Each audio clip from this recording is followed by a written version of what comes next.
धनु राशि वाले बंधुओं, आप सभी का हृदय से स्वागत करते हैं धनु राशि भिंड यूट्यूब चैनल में। बंधुओं, नवरात्रि के आखिरी दिन कुत्ते को खिला देना यह एक छोटी सी चीज। जी हाँ बंधुओं, यह एक आखिरी मौका है। इसे हाथ से बिल्कुल जाने मत देना। इसका दैवीय विधान और आध्यात्मिक और वैदिक महत्व बहुत ज्यादा है।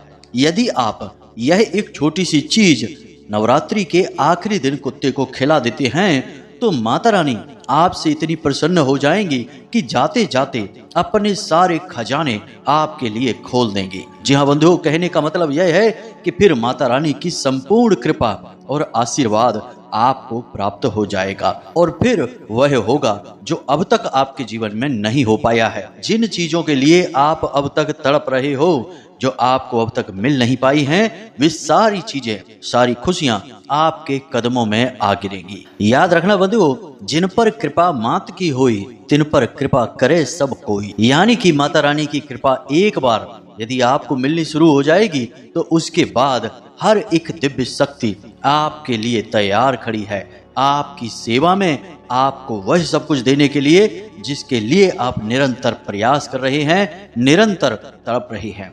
बात चाहे कोई भी हो, चाहे किसी रिश्ते से आप बेहद परेशान हैं, पति पत्नी के बीच अलगाव हो गया है, आपसी प्रेम कम होता जा रहा है, या काम धंधे व्यापार की चिंताएं हद से ज्यादा बढ़ चुकी हैं, या कर्जे में डूबते जा रहे हैं, सभी समस्याओं के समाधान माता रानी की कृपा से तुरंत आपको प्राप्त होने लगेंगे। हम फिर से कहते हैं कि यह आखिरी मौका है, इसे हाथ से मत जाने देना।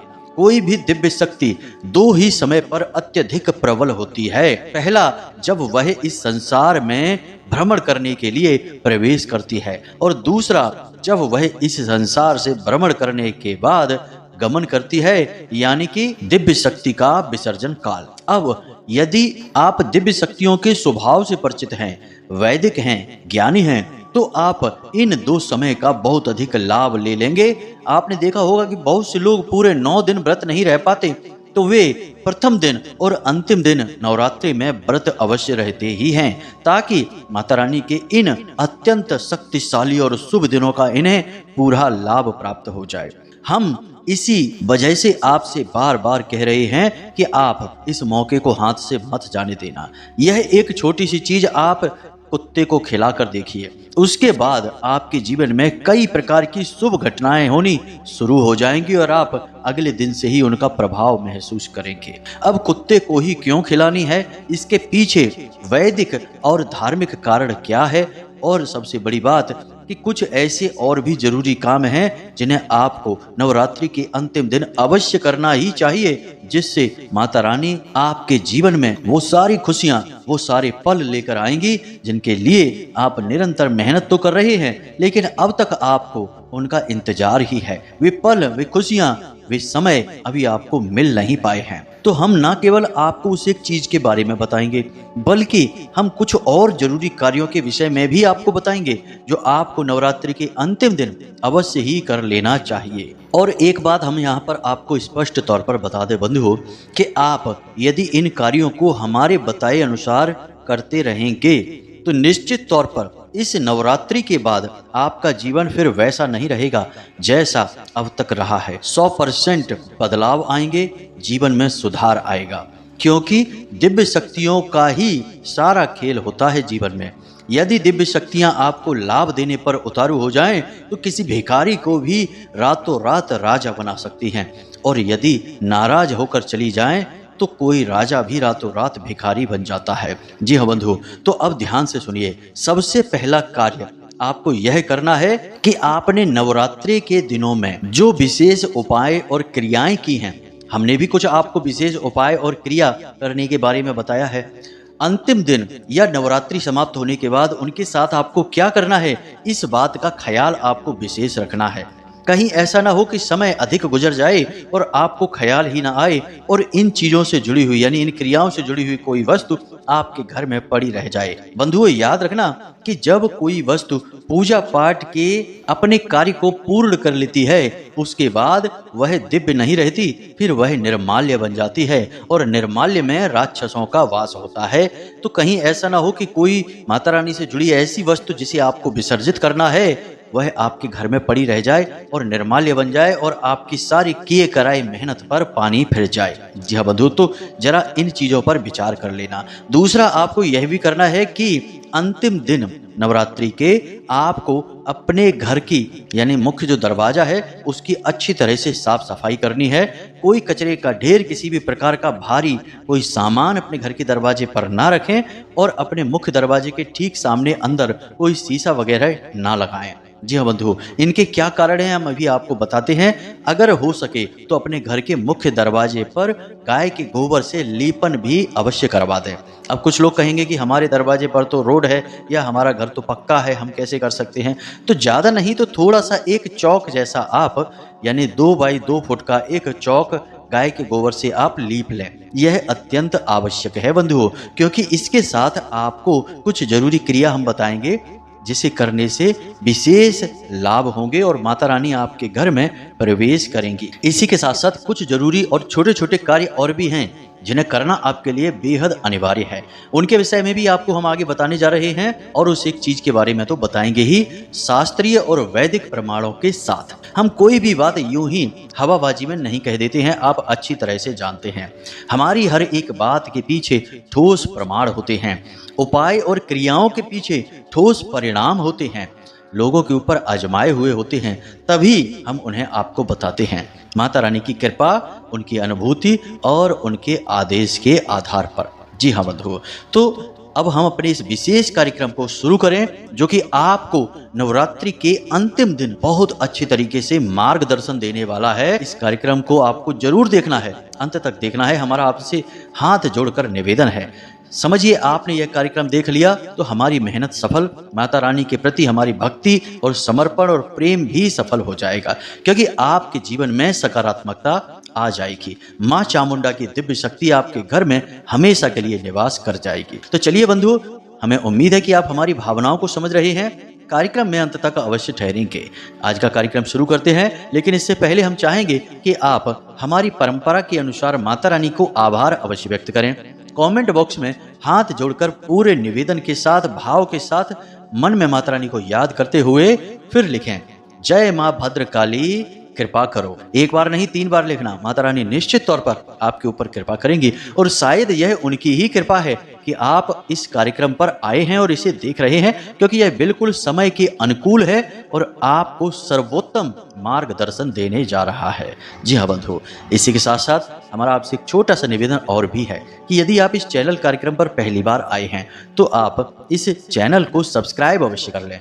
ऐसा करते ही आप हमारे और माता रानी के इस दिव्य परिवार के सदस्य बन जाएंगे, सीधे धाम से जुड़ जाएंगे। फिर धाम पर तो कुछ न कुछ छोटे मोटे अनुष्ठान क्रियाएं चलते ही रहते हैं, इनका सबका सीधा लाभ आपको अपने आप प्राप्त होने लगेगा।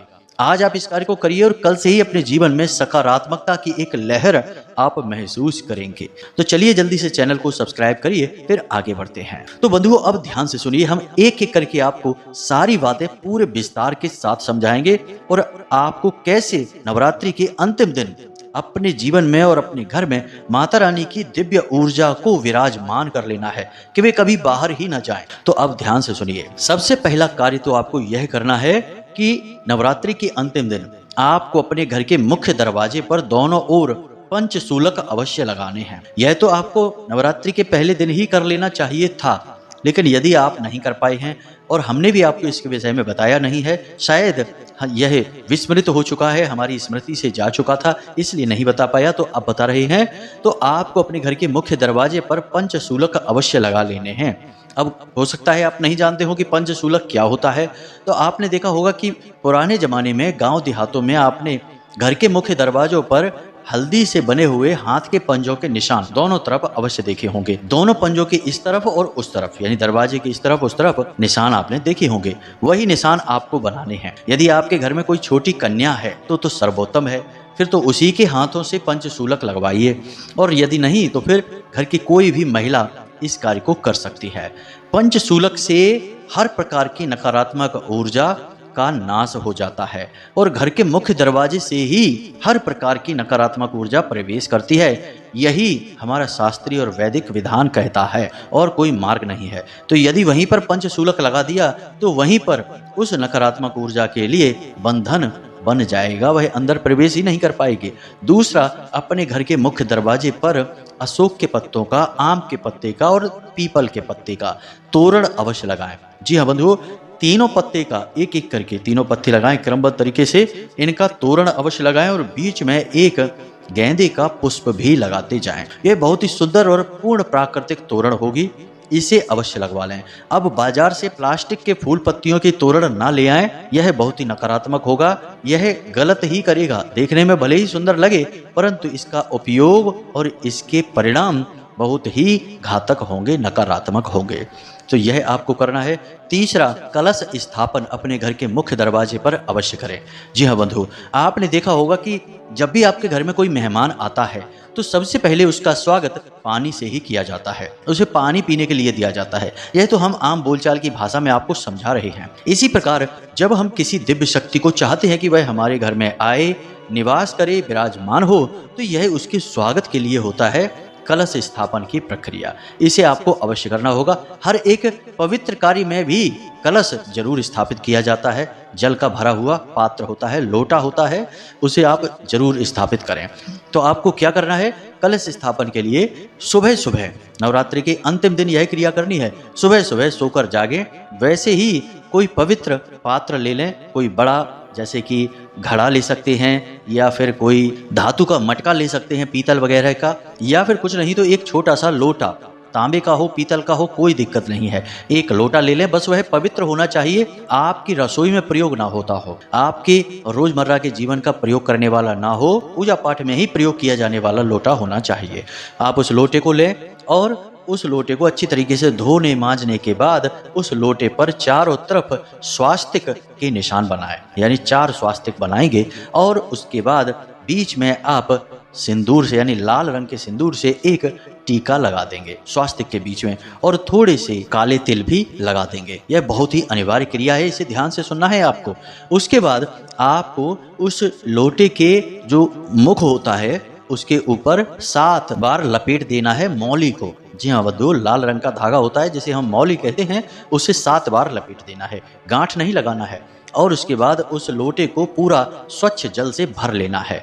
स्वच्छ जल से भरने के बाद उसके अंदर थोड़े से चावल, एक सिक्का अवश्य डालें और उसके बाद उसे एक कटोरी से या किसी प्लेट से ढक दें और उस प्लेट के ऊपर थोड़ा सा अनाज रख दें और उस अनाज के ऊपर एक दीपक जला दें। रखकर अनाज के ऊपर ही कोई दीपक रखें, मिट्टी का दीपक रख दें तो सर्वोत्तम रहेगा, और गाय के घी से अच्छी तरह से भरकर एक बड़ा सा दीपक वहां सुबह के समय ही जला दें। इसे कलश स्थापन कहते हैं। इससे दिव्य शक्तियां बहुत जल्दी आकर्षित होती हैं। और आपने अपने घर के मुख्य दरवाजे के ठीक बाहर एक चौक तो बना ही रखा है। हमने आपसे पहले ही कहा था कि एक चौक बना ले गाय के गोबर से लीपन करके चौकोर, और उस चौक को आटे से पूर ले। अब कहने का मतलब यह हुआ कि आटे से एक डिजाइन बनाई जाती है रंगोली जैसी, उसे चौक पूरना कहते हैं। आपको सुबह के समय उस चौक के बीचों बीच भी एक गाय के घी का दीपक जलाना है। आप चाहें तो अपने घर की मुख्य दहलीज पर भी यह चौक बना सकते हैं, बाहर सड़क पर निकल कर ना बनाएं। और आपको चौक पूरने के बाद उसके ठीक बीचों बीच भी गाय के घी का एक दीपक जलाना है। ये क्रियाएं आपको निश्चित तौर पर करनी ही करनी है। इन क्रियाओं के करने से आपका घर तैयार है माता रानी की दिव्य ऊर्जा को धारण करने के लिए पूर्ण पवित्रता के साथ। साथ ही साथ अपने घर के सभी कोनों में, सभी स्थानों पर अच्छी तरह से गंगा जल का छिड़काव भी कर लें। गंगा जल कम है तो थोड़ा सा साफ स्वच्छ जल लें और उसमें थोड़ा गंगा जल मिला लें और उसे चारों तरफ छिड़क दें। जी हाँ बंधु, इसी के साथ साथ आपको यह भी देखना है कि आपके घर के किसी कोने में, किसी स्थान पर किसी प्रकार की गंदगी ना हो, कचरा ना हो, मकड़ी के जाले ना हो और अंधेरा ना रहता हो। यदि कोई ऐसी जगह है जहां अंधेरा रहता है, जैसे स्टोर रूम वगैरह होते हैं, तो वहां पर आप एक बल्ब अवश्य जला दें। अंधेरा नकारात्मकता का प्रतीक है और कचरा दरिद्रता का सूचक होता है, इससे राहु भी खराब हो जाता है। तो इन चीजों का आपको ख्याल रखना है। अब आपका घर तैयार है। अब नवरात्रि के अंतिम दिन आपको एक छोटा सा कार्य और करना है और वह कार्य है दान धर्म।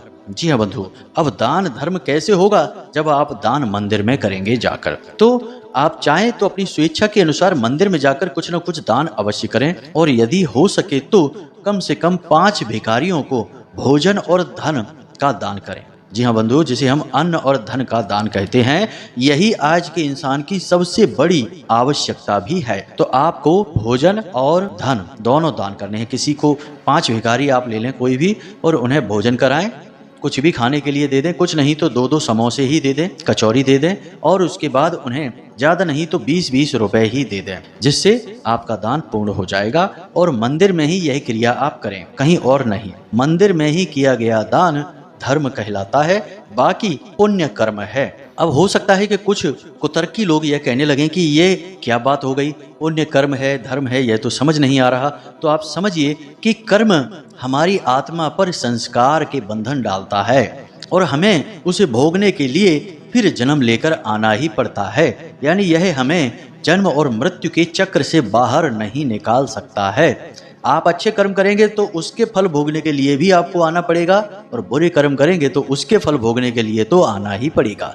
लेकिन यदि आप धर्म के साथ दान करेंगे, यानी कि मंदिर में दान करेंगे या मंदिर को साक्षी मानकर दान करेंगे, मंदिर परिसर में ही, तो यह आपके मुक्ति के द्वार खोलेगा। यही होता है दान धर्म। शास्त्र कहते हैं कि जो इंसान भगवान को साक्षी मानकर जीवन में कोई भी कार्य करता है, और यदि वह पुण्य कार्य कर देता है, तो वह उसके मुक्ति के मार्ग खोल देता है।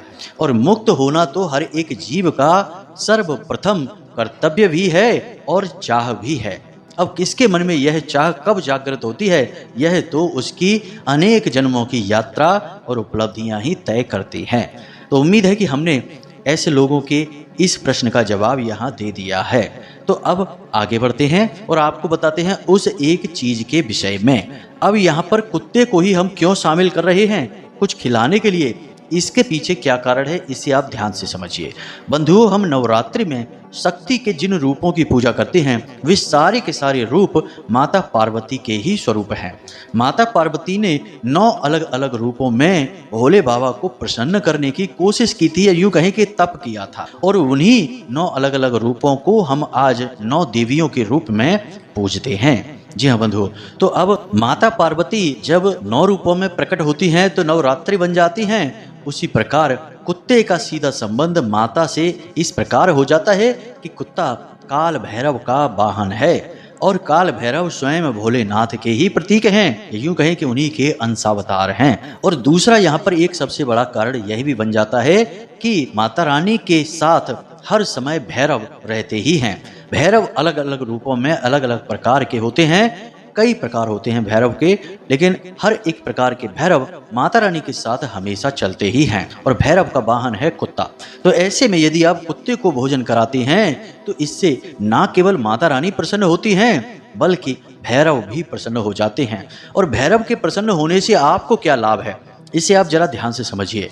भैरव आपके क्षेत्रपाल हैं, यानी आपके घर के रक्षक हैं, आपके आसपास के संपूर्ण क्षेत्र की रक्षा करने वाले, नकारात्मक ऊर्जाओं से, भयानक तांत्रिक क्रियाओं, जादू टोना टोटका से आपको बचाने वाले हैं। इसीलिए अक्सर आपने यह देखा होगा कि लोग कुत्ते क्यों पालते हैं। कुत्तों से तो कुछ उन्हें लाभ भी नहीं होता, जैसे भैंस और गाय पाली जिससे दूध प्राप्त हो रहा है, और अन्य जानवर पाल रहे हैं किसी न किसी विशेष लाभ से, लेकिन कुत्ता तो कुछ भी नहीं देता। फिर भी उसे क्यों पालते हैं लोग, बड़े प्रेम से रखते हैं, अपने साथ घर का सदस्य बना लेते हैं। ऐसा इसलिए है क्योंकि कहीं ना कहीं कुत्ता पालने के पीछे लोगों के मन में यह विचार रहता है कि यह उनकी रक्षा करेगा। यानी कुत्ता कौन है, उनका रक्षक है। और कुत्ता उनका रक्षक इसीलिए बनता है क्योंकि कुत्ता भैरव का सूचक है, उनका वाहन है। और भैरव कुत्ते के रूप में ही रमण करते हैं और हर एक इंसान की रक्षा करते हैं। रक्षा करने का कार्य भी भैरव का ही है। तो उम्मीद करते हैं कि यहाँ पर आपको सीधा संबंध समझ में आ गया होगा कि कुत्ते को कुछ आप खिलाएंगे तो इससे माता रानी आपसे कैसे प्रसन्न होंगी और भैरव की पूर्ण कृपा आपको कैसे प्राप्त होगी। अब शास्त्रों में तो यहाँ तक कहा गया है कि जो इंसान भैरव को नहीं पूजता, माता रानी उसकी पूजा पाठ स्वीकार ही नहीं करती हैं, चाहे कितनी ही पूजा पाठ कर लेना। आपने वैष्णो देवी की यात्रा तो की ही होगी। यदि आप वैष्णो देवी की यात्रा करते हैं तो वहाँ वैष्णो देवी मंदिर से कुछ किलोमीटर दूर भैरवनाथ का एक मंदिर है। उस मंदिर के लिए भी मान्यता यही है कि जो वैष्णो देवी माता के दर्शन करने आएगा और यदि भैरवनाथ के मंदिर में भी दर्शन करेगा भैरव के और पूजा पाठ करेगा, तभी माता के दर्शन करने का लाभ उसे प्राप्त होगा। यदि कोई ऐसा नहीं करता, केवल माता रानी के दर्शन करके वापस चला जाता है, तो उसे माता रानी के दर्शनों का कोई भी लाभ प्राप्त नहीं होगा, उल्टा उसे दोष ही लगेगा। बहुत सारे लोग ऐसे हैं जो इस मान्यता को मानते हैं, तो उन्हें माता रानी के दर्शनों का लाभ भी प्राप्त होता है। और बहुत सारे ऐसे हैं जो इन बातों को नहीं मानते, खुद अपने आप में ही बहुत बुद्धिमान और होशियार बन जाते हैं। कुतर्की और मूर्ख हैं ऐसे लोग। इन लोगों के ऊपर ना तो कभी माता रानी की कृपा होती है और ना ही इनका कहीं जाना सफल होता है। बस यूं ही आनंद के और मजे के लिए ये लोग घूमते रहते हैं। दैवी कृपा तो इन्हें कभी प्राप्त नहीं होती है। तो यहाँ से आपको समझ में आ गया है कि माता रानी का भैरव से क्या नाता है और कुत्ते से भी क्या नाता है। अब यहाँ तक आपको सारी बात समझ में आ गई है, तो अब उस बात की यानी उस चीज के विषय में आपको बताने जा रहे हैं जिसे आपको नवरात्रि के अंतिम दिन कुत्ते को खिला देना है। कुत्ते का संबंध न केवल काल भैरव से है, बल्कि अन्य कई और दिव्य शक्तियों से भी है। हम समय समय पर आपको इनके विषय में बताते रहते हैं, इसीलिए अलग अलग समय और काल पर इस विषय को हम उठाते रहते हैं। जैसे पितरों का संबंध भी कुत्ते से होता है, यम का संबंध भी कुत्ते से होता है, और राहु और केतु का संबंध भी कुत्ते से होता है। यानी कुत्ता कई प्रकार की दिव्य शक्तियों का सूचक माना जाता है। तो अब यहाँ तक आपको सब कुछ समझ में आ गया है। अब जल्दी से इस विधि को ध्यान से समझिए, क्योंकि यह विधि माता रानी से जुड़ी हुई है। तो उन्हीं से जुड़ी हुई चीजों को हम इस विधि में आपको बताने जा रहे हैं।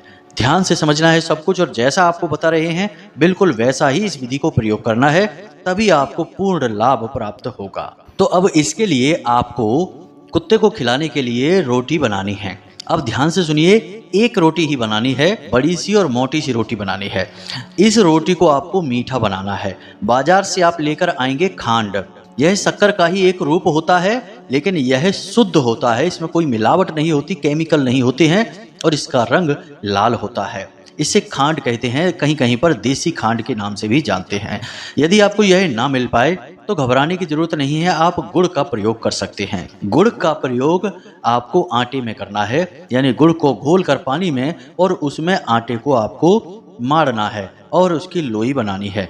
फिर आप उसे बेल लेंगे और बेलने के बाद आप उस पर एक स्वास्तिक बनाएंगे। स्वास्तिक आप हल्दी से बना सकते हैं, और उसके बीचों बीच आपको काले तिल रखने हैं, थोड़े से एक लौंग रखनी है, एक इलायची रखनी है, और उसके बाद पुनः उस रोटी को आपको तोड़ मरोड़ कर एक लोई का या पेड़े का रूप दे देना है और फिर से उसे बेल देना है। बेलने के बाद इसे आप अच्छी तरह से सेक लेंगे और सेकने के बाद इसे ठंडा होने के लिए रख देंगे। अब आप इसे कुत्ते को जब खिलाएंगे तब रात्रि का समय होना चाहिए। नवरात्रि के अंतिम दिन रात्रि के समय यानी कि 9 बजे के आसपास आप कुत्ते को अपने घर के दरवाजे पर लेकर आएंगे। जी हाँ बंधु, कोशिश करना है कि आप अपने घर के दरवाजे पर ही लेकर आएं।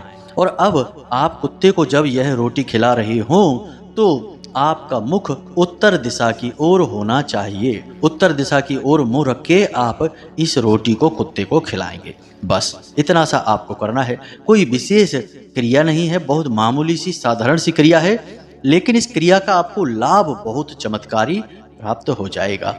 बाकी अन्य क्रियाएं भी हमने आपको बताई हैं, उन्हें भी आप अवश्य कर लेना, क्योंकि सभी क्रियाओं को मिलकर सम्मिलित परिणाम प्राप्त होते हैं। कोई एक क्रिया कर लेने से कभी भी जादू चमत्कार जैसा नहीं होता है। हाँ, लाभ आपको उसी क्रिया से प्राप्त होगा, लेकिन अन्य क्रियाओं को करने से एक माहौल तैयार होता है।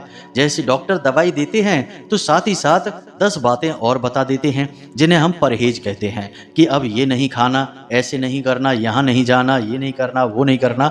10 बातें बताते हैं, और वे बातें इसीलिए बताते हैं कि उन बातों से शरीर के अंदर एक माहौल तैयार होता है जिससे दवाई अच्छी तरह से काम कर पाती है।